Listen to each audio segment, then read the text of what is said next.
Hello everybody, नमस्कार and welcome to the channel. इस video के अंदर हम लोग पढ़ने जा रहे हैं हार्ट की एनाटॉमी बहुत ही सिंप्लीफाइड वे में। आपको करना क्या है, आपको अपना उठाना है हथियार और चालू कर देना। हथियार मतलब पेन उठाओ, नोटबुक में नोट्स बनाने स्टार्ट करो। यहाँ पे जो आपको नोट्स मिलेंगे उसके बाद हार्ट एकदम क्लियर हो जाएगा, चमकने लगेगा। और फिर उसके बाद थोड़ा बहुत आप खुद से भी ट्राई करें इसको समझने का।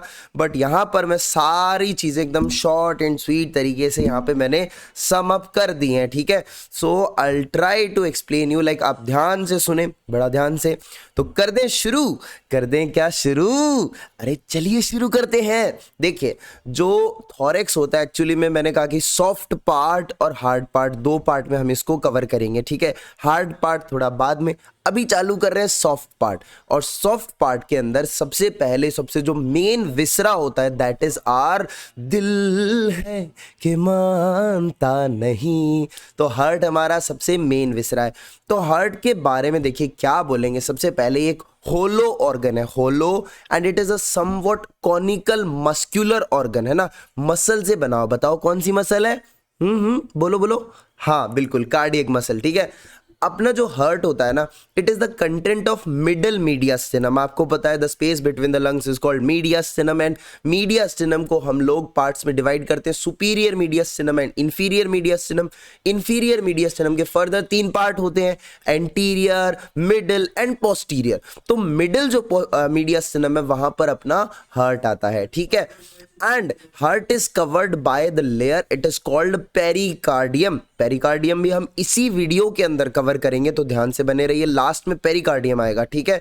हार्ट के चार चैम्बर्स होते हैं, राइट और left atrium and right and left ventricle, okay.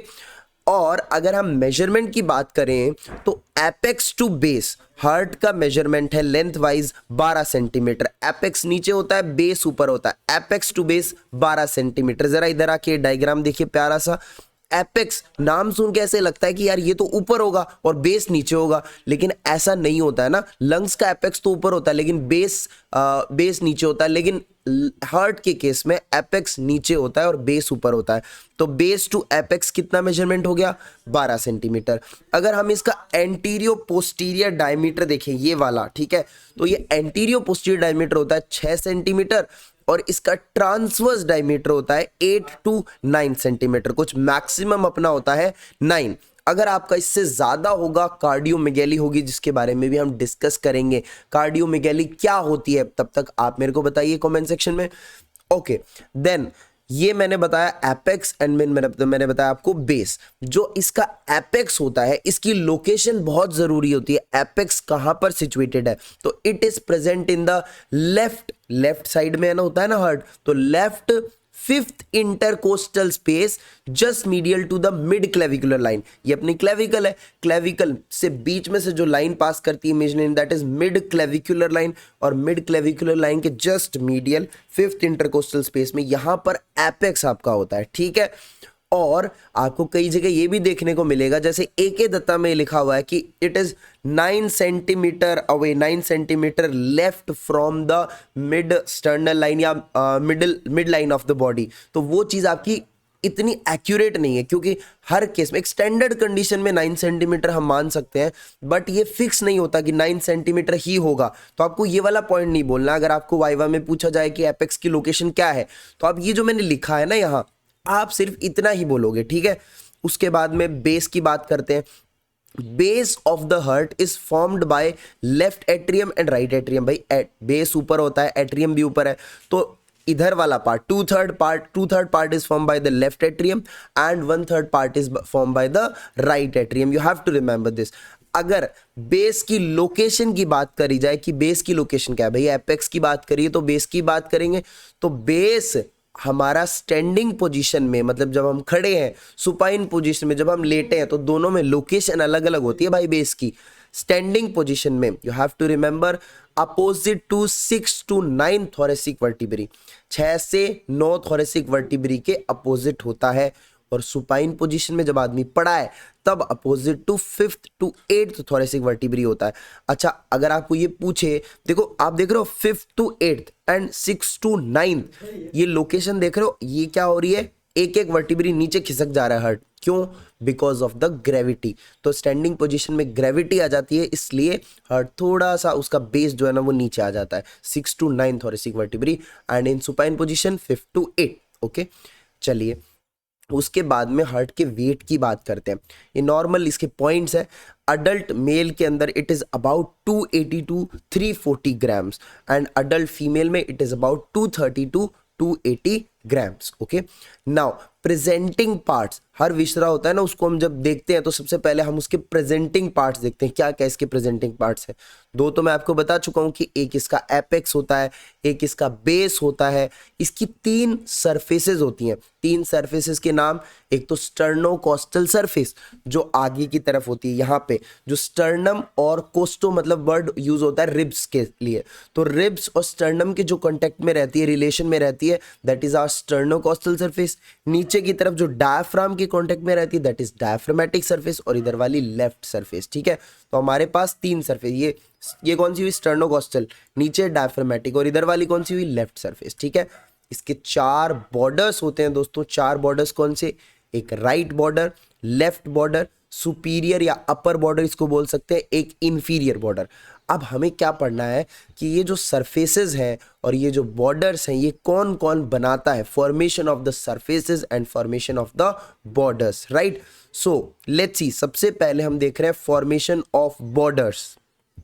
सबसे पहले हम बात करते हैं अपर बॉर्डर की।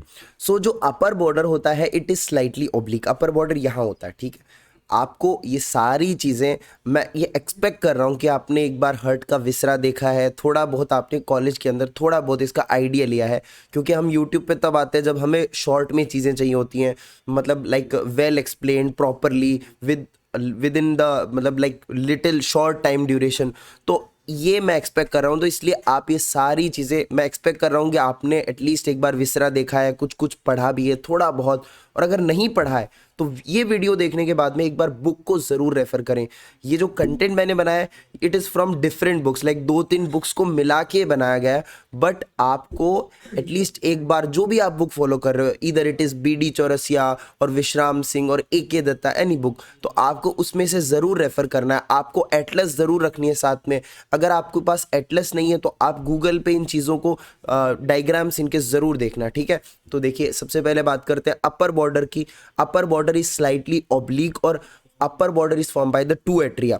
ठीक है, मेनली इसमें से आता है अपना लेफ्ट एट्रियम। अगर हम बात करें लेफ्ट बॉर्डर की, लेफ्ट बॉर्डर भी ऑब्लिक होता है and it is form by the left auricle partly and mainly by the left ventricle. Left border कौन सा होगा अपना? बताओ कौन सा लेफ्ट बॉर्डर? इधर वाला लेफ्ट बॉर्डर मेनली आपकी वेंट्रिकल बनाएगी नीचे से, और इधर से थोड़ा सा पार्ट इसका लेफ्ट ऑरिकल भी बनाएगी। ठीक है, inferior border, inferior border is nearly horizontal. Inferior border यहाँ से यहाँ होता है। कहाँ से कहाँ एक्सटेंड करता है? Inferior vena cava to apex. आपको याद रखना, inferior border extend from inferior vena cava to the apex of the heart and it is nearly horizontal. ठीक है, आगे बढ़ते हैं। Right border, right border is more or less vertical and mainly कौन बनाता है? राइट वेंट्रिकल बनाती है, और ये राइट बॉर्डर जो होता है ये यहाँ सुपीरियर वेना केवा और इंफीरियर वेना केवा तक एक्सटेंड करता है। ओके, देन ये आप एक डायग्राम देख सकते हो, यहाँ पे हार्ट में मैंने शो किया है कि ये आर्क ऑफ आयोटा है, ये पल्मोनरी ट्रंक है। पल्मोनरी ट्रंक फर्दर 2 पार्ट में बाइफिकेट हो रही है, which are pulmonary arteries. Pulmonary veins 4 होती हैं, पल्मोनरी आर्टरीज 2 होती है, और ये है आपकी सुपीरियर वेना केवा, इधर से आ रही है इंफीरियर वेना केवा। ये इंफीरियर वेना केवा की ओपनिंग हो गई आपकी, और ये सारे के सारे इसके चैम्बर्स हो गए। यहाँ पे वॉल्स के बारे में बताया गया है, तो इसको आप ध्यान से देखिएगा। अच्छा, एक चीज और, बेस में क्या क्या ओपन होगा? जो बेस ऑफ द हार्ट है वहां पे क्या क्या ओपन होगा? याद रखना, एक तो सुपीरियर इंफीरियर वेना केवा ओपन होगी। ठीक है, ये राइट एट्रियम में ओपन होगी। उसके अलावा 4 पल्मोनरी वेन्स जो कि ऑक्सीजनेटेड ब्लड लंग्स से लेके आ रही हैं वो लेफ्ट एट्रियम में ओपन होगी। So this should be remembered, right? ये बेस में जो स्ट्रक्चर्स हैं ये ओपन हो रही हैं। ठीक है, अब बात करते हैं सरफेसेस की फॉर्मेशन की। सबसे पहले हमारे पास आती है sternocostal surface and it is form mainly by the right atrium and right ventricle. Sternocostal surface, ये वाली स्टर्नोकोस्टल सरफेस मेनली हमारी राइट एट्रियम और राइट वेंट्रिकल बनाती है, एंड पार्टली थोड़ा सा पार्ट लेफ्ट एट्रियम और लेफ्ट वेंट्रिकल बनाती है। ठीक है, मेनली स्टर्नोकोस्टल सरफेस ये वाला हिस्सा बनाता है, ये वाला, और थोड़ा सा हिस्सा इधर लेफ्ट वेंट्रिकल का, लेफ्ट एट्रियम का, ठीक है। उसके बाद में बात करिए डायफ्रामेटिक सरफेस की। डायफ्रामेटिक सरफेस नीचे नीचे होती है ना, और नीचे क्या होता है, सिर्फ वेंट्रिकल्स होते हैं, तो it is form mainly by the ventricles, okay. और राइट और लेफ्ट वेंट्रिकल का पोर्शन कितना कितना कंट्रीब्यूट करता है इसके अंदर, राइट एट्रियम का तो ओनली 1/3, राइट 1/3 पार्ट करता है, और लेफ्ट एट्रियम का, लेफ्ट वेंट्रिकल का ओनली लेफ्ट 2/3 पार्ट। सो ये डायफ्रामेटिक सरफेस हो गई which is formed mainly by the ventricles. अब देखो left surface, left surface mainly हमारी लेफ्ट वेंट्रिकल ही बनाती है and upper end of the left auricle, ठीक है, थोड़ा सा पार्ट लेफ्ट ऑरिकल का और mainly by the left ventricle, ये हमारी हो गई लेफ्ट सरफेस। अब जब भी हम कोई विसरा पकड़ते हैं हमें एनाटॉमिकल पॉइंट्स बताने होते हैं, एनाटॉमिकल पॉइंट्स हमें पता होनी चाहिए, प्रेजेंटिंग पार्ट्स पता होनी चाहिए, ये तो बहुत ज़्यादा बेसिक चीज़ है, right.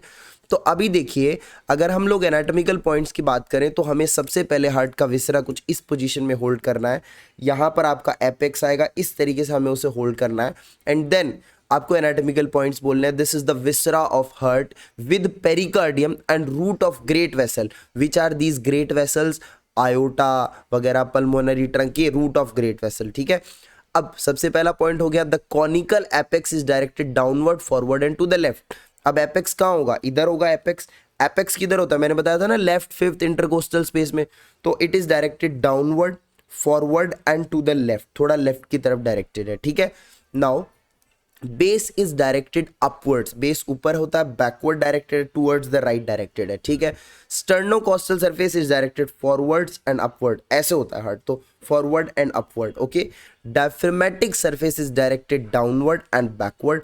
Now there are basically 3 layers of the heart, epicardium, myocardium and endocardium. सबसे बाहर वाली लेयर है एपिकार्डियम, जो कि कौन बनाता है? Visceral layer of pericardium. Pericardium की लेयर्स होती है ना, पेरिकार्डियम पढ़ेंगे अभी, तो उसकी जो विसरल लेयर होती है अंदर वाली, वो लेयर बनाती है epicardium, outer most layer of the heart.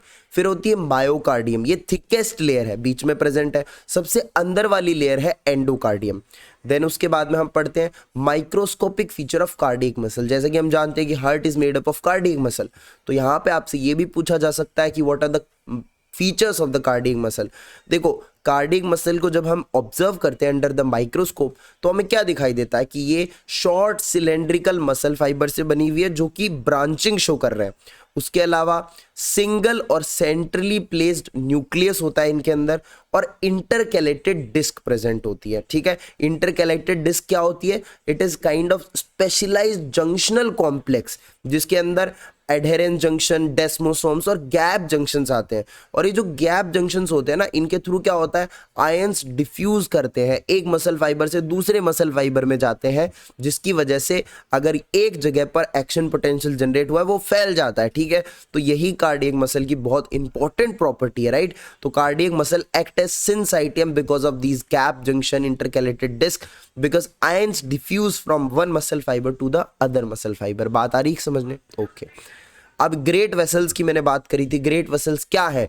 सबसे पहले pulmonary trunk and ascending iota.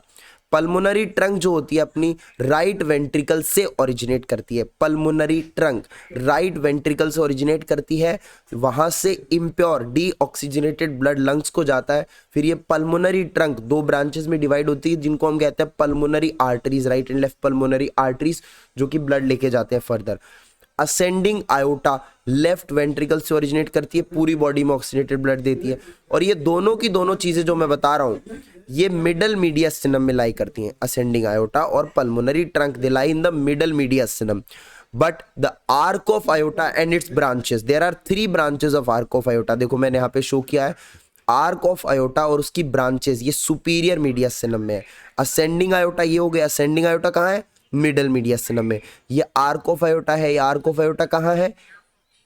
Superior मीडियस्टिनम में, ठीक है। और इसकी ब्रांचेस, कितनी ब्रांचेस है? 3 ब्रांचेस हैं। देखो main brachiocephalic trunk, left common carotid artery, left subclavian artery. Easy trick, BCS order wise, ठीक है।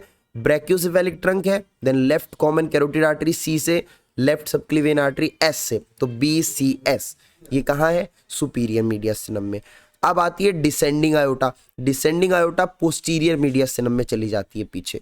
दैट्स इट, ये आपको याद रखना है। ये मीडियस्टिनम का बेसिक कॉन्सेप्ट है। सुपीरियर, देन ये इंफीरियर हो गया, इंफीरियर में एंटीरियर, मिडल और पोस्टीरियर। ठीक है जी, ओके। बाकी मीडियस्टिनम का भी अलग वीडियो आएगा जिसमें डिस्कस करेंगे ये सारी चीजें। अब देखिए relations of the base of heart. Base के रिलेशन, बेस से रिलेटेड क्या क्या स्ट्रक्चर होती है। जब हम ऐसे इस तरीके से पीछे जाते हैं तो क्या क्या चीजें आती हैं। So we have to remember these relation of the base in a sequence which is a most common question. Like base, जब बेस से हम पीछे जा, सबसे पहले आता है ऑब्लिक साइनस, आप जानते हो। उसके बाद में posterior part of fibrous pericardium. Fibrous pericardium होता है ना, विसरल तो चिपका हुआ होता है हार्ट के सरफेस के, क्योंकि वो एपिकार्डियम बनाता है। तो फाइब्रस पेरिकार्डियम का पोस्टीरियर पार्ट, फिर right pair of pulmonary veins, फिर उसके बाद में राइट और लेफ्ट ब्रोंकाई, फिर oesophagus with plexus of nerve, then descending thoracic aorta, then thoracic duct, then azygos and hemiazygos vein, greater and lesser splanchnic nerve, and then posterior mediastinal lymph node. You have to remember these relations. अगर थोड़ा बहुत इसमें कुछ trick बनाया जाए तो ज़्यादा help हो सकता है थोड़ा बहुत। देखो ओप्पो कार्ड, ओप्पो का फोन आता है ना, हम समझते हैं ओप्पो का कार्ड आएगा एक, तो ओप्पो कार्ड पुल कर वत्स, जिसके राइट और लेफ्ट में ब्रोंकाई, नीचे जाता इसोफेगस, डिसेंडिंग थोरेसिक आयोटा, फिर थोरेसिक डक्ट, फिर उसके बाद में नीचे के तीन नाम आपको याद करने हैं, अजाइगस, hemizygous, greater lesser splanchnic nerve और पोस्टीरियर मीडियस्टिनल लिम्फ नोड। देखो ओ से क्या आएगा, ऑब्लिक साइनस, पो पोस्टीरियर, कार्ड से पेरिकार्डियम, पुल कर वत्स, पुल पल्मोनरी, वत्स वी से क्या आएगा, वेन्स। ठीक है, जिसके राइट और लेफ्ट में ब्रोंकाई, ईसोफेगस, नीचे जाता है oesophagus, descending thoracic aorta, thoracic duct, और फिर hemiazygos, azygos vein, greater lesser splanchnic nerve, posterior mediastinal lymph node, like this. अब देखिए जो इंफीरियर बॉर्डर होता है हमारा, वो कहां से कहां एक्सटेंड करता है, इंफीरियर वेना केवा से एपेक्स तक, ये मैं बता चुका हूं। अब ये inferior border at the apex एक नॉच बनाता है। उस नॉच को हम क्या कहते हैं, बोलो, इंसिसूरा एपिसिस कॉर्डिस कहते हैं उसको हम लोग। ठीक है, ये नॉच बनाता है। अब इससे रिलेटेड, इंफीरियर बॉर्डर से रिलेटेड एक स्ट्रक्चर है, वो है right marginal artery, right marginal vessel बोल सकते हो, जो कि राइट कोरोनरी आर्टरी की एक ब्रांच होती है, वो इंफीरियर बॉर्डर से रिलेटेड वहीं से पास करती है इसे। ठीक है, उसके बाद में सर्कुलेशन ऑफ ब्लड की हम लोग बात करें तो डीऑक्सीनेटेड ब्लड सबसे पहले आएगा राइट एट्रियम में, फिर राइट वेंट्रिकल में, फिर पल्मोनरी ट्रंक में, फिर उसके बाद में राइट और लेफ्ट पल्मोनरी आर्टरीज में डिवाइड हो जाएगी पल्मोनरी ट्रंक, फिर लंग्स में जाएगा, फिर ऑक्सीजनेशन होगा, वो 4 पल्मोनरी वेन्स उसको कैरी करेंगे लेफ्ट एट्रियम में, लेफ्ट एट्रियम से लेफ्ट वेंट्रिकल, लेफ्ट वेंट्रिकल से असेंडिंग आयोटा, असेंडिंग आयोटा से फिर पूरी बॉडी के अंदर चला जाएगा। 2 टाइप के हमारे पास बेसिकली सर्कुलेशन है, पल्मोनरी सर्कुलेशन, सिस्टमिक सर्कुलेशन, और भी होते हैं जैसे वो हिपैटिक पोर्टल, वो सब आप अलग से एक बार उसको पढ़ लें, बट यहां से रिलेटेड ये है पल्मोनरी सर्कुलेशन। राइट एट्रियम से जो लंग्स तक का किस्सा है, राइट एट्रियम से जो लंग्स तक का किस्सा है, it is in the pulmonary circulation. ठीक है, और systemic circulation from left atrium to left ventricle and then to the whole body, this is the systemic circulation. Now let's talk about the arterial supply of the heart. Arteries, 2 main arteries होती है, वैसे arteries बहुत सारी हैं। जब हम arterial supply पढ़ते हैं ना, हमें 2 मेन नाम याद रखने हैं, राइट और लेफ्ट कोरोनरी आर्टरी।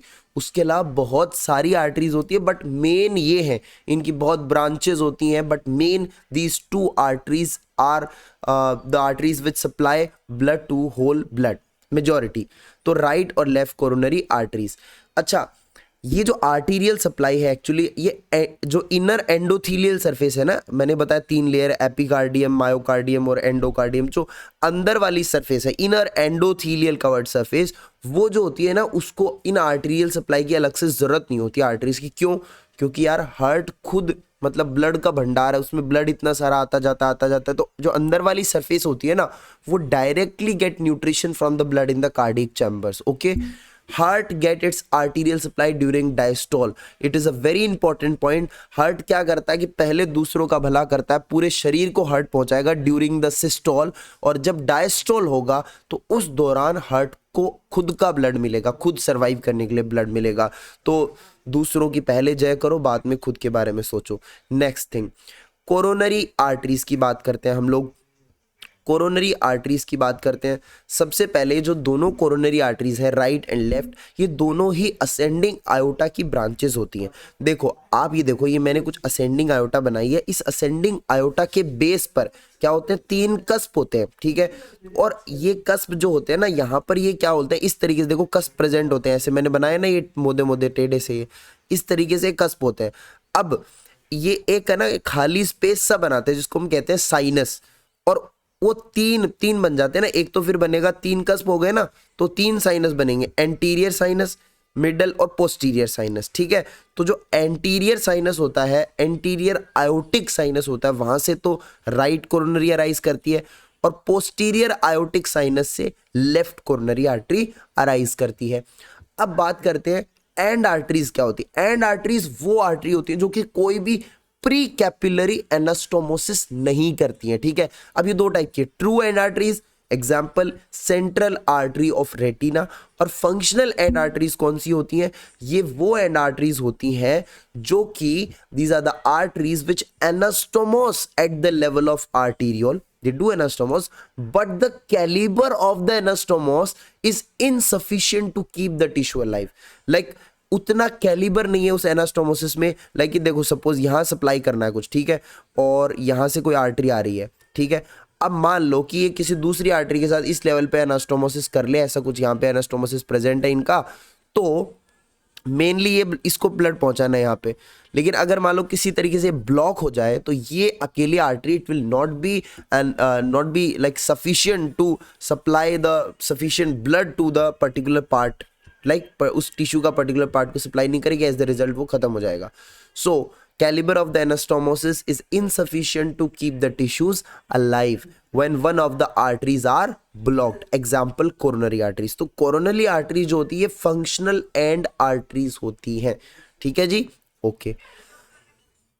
नाउ ये जो दोनों कोरोनरी आर्टरीज है, आपको इनकी ब्रांचेस, जो मेन इनकी ब्रांचेस है वो याद रखनी है, और ये कहाँ कहाँ सप्लाई करती हैं, और इनका जो कोर्स है वो याद रखना है कि किधर जाती है, फिर कहाँ से ओरिजिनेट होगी, किधर किधर, सारा पूरा इधर सप्लाई करती है, इधर सप्लाई करती है, ये याद रखना है।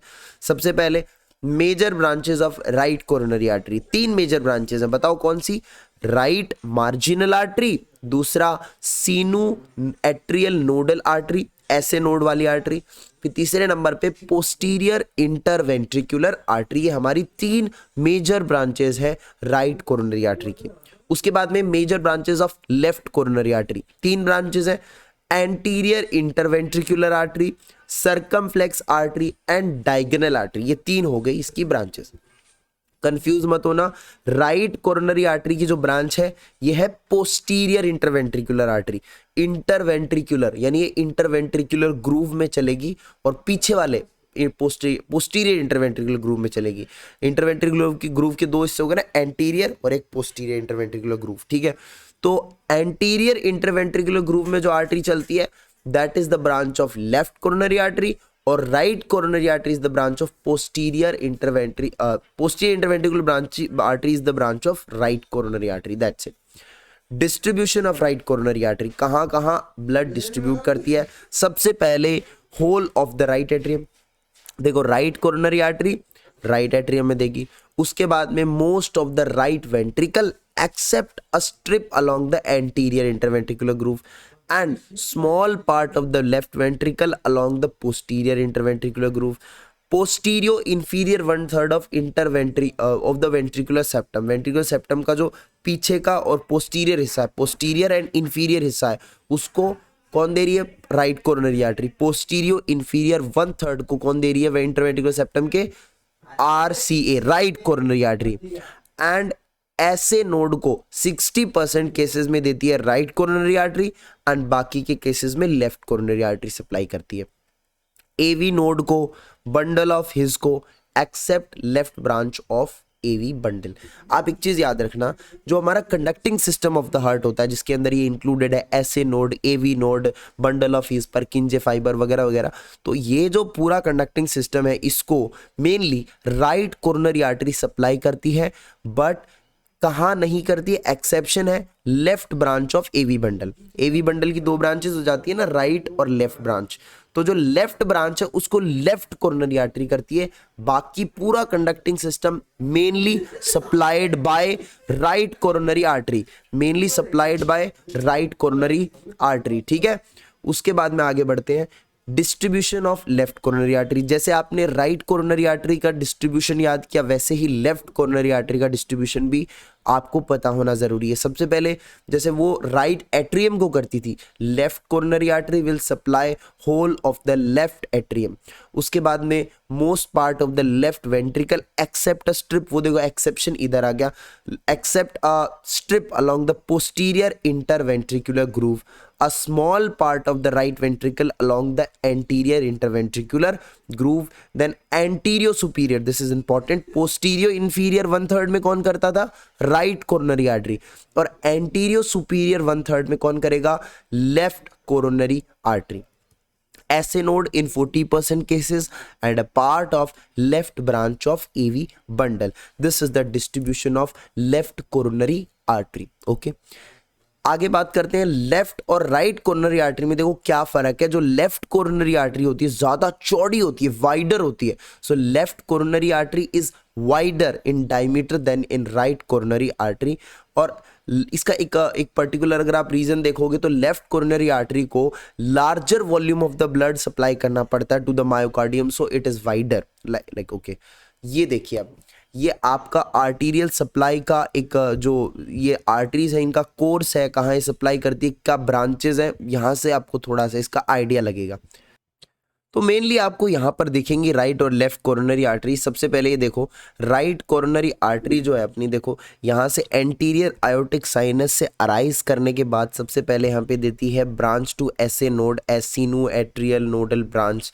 ठीक है, तो ये एसए नोडल ब्रांच है, एसए नोडल आर्टरी जो मैंने ब्लू कलर में शो किया है, which is to SA node in 60% cases, right. उसके बाद में ये राइट कोरोनरी आगे जाती है, बहुत छोटी छोटी अलग अलग ब्रांचेस देती है। फिर एक at the inferior border right marginal branch आती है। फिर उसके बाद में ये जो राइट कोरोनरी आर्टरी है ये देखो इंफीरियर बॉर्डर के अराउंड वाइंड अप करके ये पीछे जाती है और ऊपर जाती है हार्ट में, डॉट डॉट मतलब पोस्टीरियर सरफेस पे चली गई है हार्ट के। तो यहाँ पर ये जाती है और ये at a point which is called crux, crux पर ये क्या करती है, एनास्टोमोसिस करती है। किसके साथ, ये देखो लेफ्ट कोरोनरी आर्टरी इधर से आ रही है, पोस्टीरियर आयोटिक साइनस से अराइज करके फिर उसके बाद में दो ब्रांचेस देती है। एक तो कौन सी ब्रांच देती है, सर्कमफ्लेक्स ब्रांच, एंड ये जो बड़ी वाली ब्रांच है this is the anterior interventricular artery. फिर ये सर्कमफ्लेक्स ब्रांच देखो इधर जाके पीछे वाइंड अप करती है और फिर उसके बाद में पोस्टीरियर सरफेस पे जाती है और ये क्रक्स पर एनास्टोमोसिस करती है with the right coronary artery. ठीक है, तो crux is a point where right and left coronary artery क्या करती हैं, एनास्टोमोसिस करती हैं। उसके बाद में ये एनास्टोमोसिस करने से पहले राइट कोरोनरी आर्टरी अपनी एक ब्रांच छोड़ रही है, देख रहे हो ये ब्रांच है पोस्टीरियर इंटरवेंट्रिकुलर आर्टरी। तो ये जो ब्रांच है ये पोस्टीरियर इंटरवेंट्रिकुलर आर्टरी ये एनास्टोमोसिस करती है इस एंटीरियर इंटरवेंट्रिकुलर आर्टरी के साथ जो कि लेफ्ट कोरोनरी आर्टरी की ब्रांच है। तो इनका भी एक एनास्टोमोसिस होता है, ठीक है। और ये एनास्टोमोसिस जो होता है ये कहाँ होता है, पोस्टीरियर इंटरवेंट्रिकुलर ग्रूव में होता है, ठीक है। ओके, आगे अब मैं क्या बताऊं आपको, ये ओके अब मैं आपको बताता हूं course of the right coronary artery. तो देखो ये जो मैंने बोला था अभी इसको प्रॉपरली लिखना है। एंटीरियर आयोटिक साइनस से अराइज करने के बाद जो हमारी असेंडिंग आयोटा का एंटीरियर आयोटिक साइनस है उससे ओरिजिनेट करने के बाद the right coronary artery run downward towards the right between the right auricle and pulmonary trunk. Right auricle और पल्मोनरी ट्रंक के बीच में से होके टूवर्ड्स द राइट ही नीचे जाती है और डाउनवर्ड्स जाते जाते then it moves right to the right part of the atrioventricular groove and wind around the inferior border which I told you, and then it passes upward in the posterior surface and to the left along the posterior part of the atrioventricular groove. Atrioventricular groove में run करती है posterior part के अंदर और फिर ये crux पर पहुंचती है और क्रक्स पर anastomosis with the circumflex branch of left coronary artery, that's it. उसके बाद में course of left coronary artery, देखो left coronary artery left posterior aortic sinus से राइज करती है। ये लेफ्ट वर्ड जरूरी है, ये भी बोलना, लेफ्ट पोस्टीरियर आयोटिक साइनस पे राइज करती है। First it passes behind the pulmonary trunk, देख रहे हो, एक सेकेंड रुको, ये देखो पल्मोनरी ट्रंक के बिहाइंड ये पास कर रही है, इट मूव्स फॉरवर्ड। ये जो सारी चीजें हैं, ये आपको ये वीडियो थोड़ा आराम से देखना पड़ेगा, बुक भी पढ़नी पड़ेगी, धीरे धीरे आपको समझ आएगा, आप रिलेट करना इस चीज को। Behind the pulmonary trunk and then appears forward and left between the pulmonary trunk and left auricle, ठीक है। एंड आफ्टर दैट ये दो पार्ट में डिवाइड हो गई, सरकमफ्लेक्स ब्रांच एंड आपकी हो गई यहाँ पे एंटीरियर इंटरवेंट्रिकुलर ब्रांच। जो सरकमफ्लेक्स ब्रांच है उसकी बात बाद में करेंगे, पहले anterior interventricular branch, it descend in the anterior atrioventricular groove along the sternocostal surface and then reach the apex. At apex पर ये wind around the incisura apicis cordis जो कि नॉच बनाता था inferior surface, and then end on the inferior surface by anastomosing with the posterior interventricular branch of right coronary artery, ठीक है। Then यहां क्या होता है, ये जो सर्कमफ्लेक्स ब्रांच है it passes along left part of atrioventricular groove and then it wind around the left border then reaches the posterior part of atrioventricular groove और ये फिर ये क्रक्स पे पहुंचती है anastomosis with the right coronary artery. ये दोनों का पूरा कोर्स हो गया। कोरोनरी डोमिनेंस क्या होता है, बड़ी इंपॉर्टेंट चीज है। देखो 90% केसेस में क्या होता है, ये जो पोस्टीरियर इंटरवेंट्रिकुलर आर्टरी है जो कि आपको पता है नॉर्मली ये ब्रांच थी राइट कोरोनरी आर्टरी की, आई टोल्ड यू, लेकिन 10% केसेस में ये जो पोस्टीरियर इंटरवेंट्रिकुलर आर्टरी होती है it is derive from left coronary artery. तो जिनमें राइट से डिराइव होती है तब कहते हैं हम ये राइट कोरोनरी डोमिनेंस है, जब ये लेफ्ट से डिराइव होती है तो हम कहते हैं लेफ्ट कोरोनरी डोमिनेंस है। So this left coronary dominance वाले जो लोग होते हैं ना, इनमें कोरोनरी डिजीज होने के ज्यादा चांसेस होते हैं, they are more exposed to coronary diseases, okay. तो ये कोरोनरी डोमिनेंस आ गया। उसके बाद में वासा वेसोरम क्या होता है, वेसल सप्लाइंग द वेसल्स, मतलब कोरोनरी आर्टरीज ये वेसल है जो वेसल्स को सप्लाई कर रही हैं, these are the largest vasa vasorum of the body.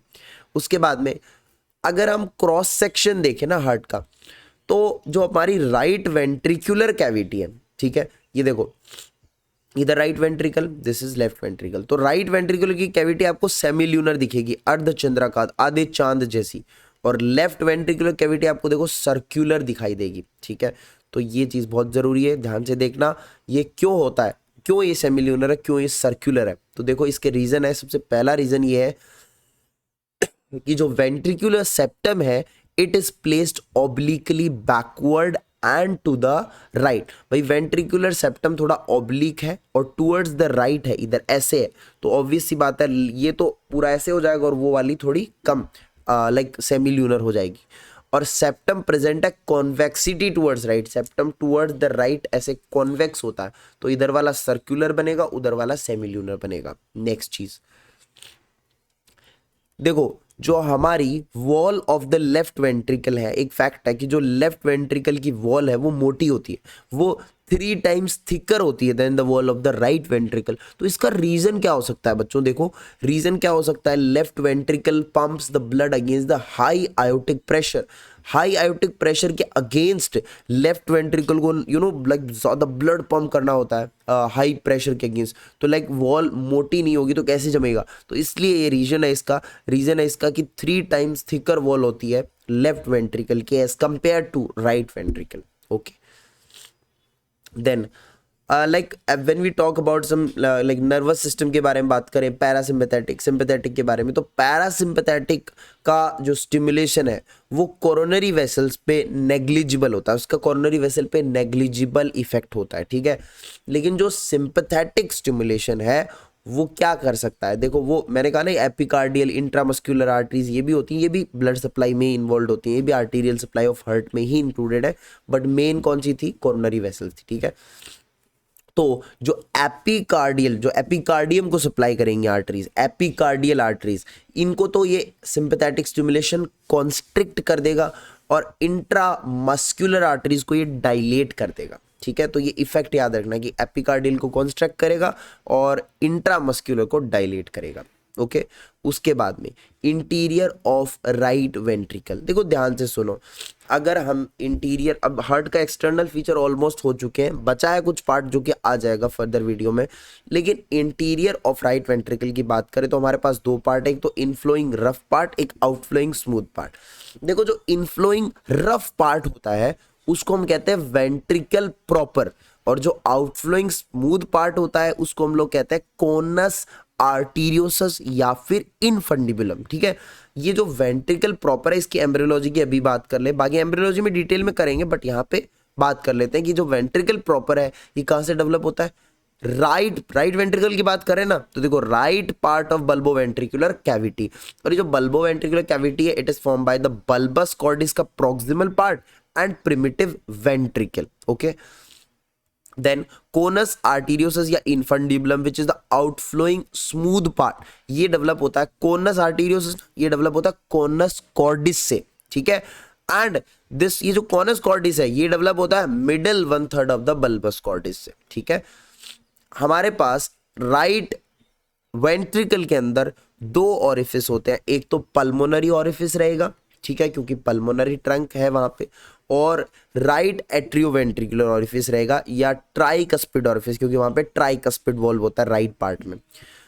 अब जो इनफ्लो ट्रैक होता है वो रफ क्यों होता है, लाइक ये मैंने बोला ना इनफ्लोइंग rough part, it is rough because of the presence of these muscular projections जिनको हम कहते हैं टुगेदर मिला के कहते हैं ट्रैबिक्यूली कर्नी। क्या कहते हैं इनको हम इनको कहते हैं ट्रैबिक्यूली कर्नी। इन मस्क्यूलर प्रोजेक्शंस को हम कहते हैं ट्रैबिक्यूली कर्नी, और ये 3 टाइप की हैं, रिजेस, ब्रिजेस एंड पिलर्स। देखो रिजिड आर द फिक्स्ड एलिवेशन, और ब्रिज समझ गए ना, मतलब ब्रिज क्या होता है, 2 पार्ट से टाइट है, बीच में फ्री है, तो only ends are fixed but remain free in the middle. और पिलर क्या होते हैं, पैपिलरी मसल्स होती है। तो ये जो मस्कुलर प्रोजेक्शंस है इन्हीं के कारण जो इनफ्लो ट्रैक होता है वो रफ होता है। ठीक है, यहाँ नाम है पैपिलरी मसल, ये एक इंपॉर्टेंट टॉपिक है। पैपिलरी मसल की बात करें तो राइट और लेफ्ट वेंट्रिकल दोनों में पैपिलरी मसल प्रेजेंट होती हैं।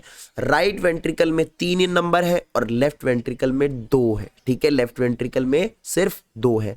अगर हम बात करें राइट वेंट्रिकल की तो 3 है ना, तो 3 एंटीरियर पोस्टीरियर सेप्टल इनके नाम है papillary muscle, anterior papillary muscle, posterior and septal. ठीक है, इतना काफी नहीं है बट इतना याद रखना, मतलब ये याद नहीं रखना कोई ज्यादा।